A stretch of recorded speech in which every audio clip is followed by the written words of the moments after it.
Alors du coup, la problématique de l'Opéra national de Bordeaux, c'était de rajeunir sa cible, notamment de viser les jeunes avec une tranche d'âge de 18 à 35 ans.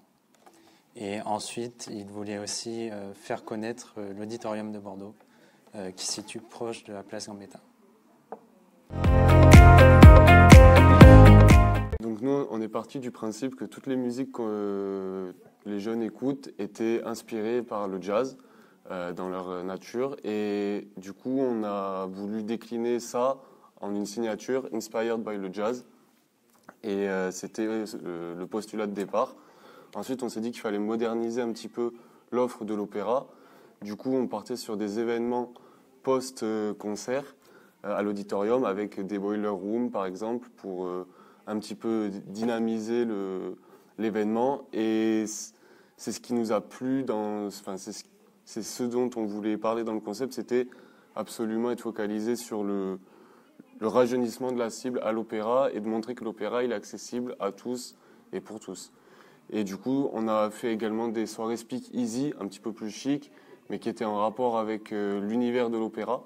Et ça servait de toujours rajeunir un petit peu la cible, rajeunir l'événement, tout en étant dans une sorte d'authenticité de l'opéra pour ne pas perdre ce côté authentique de l'opéra.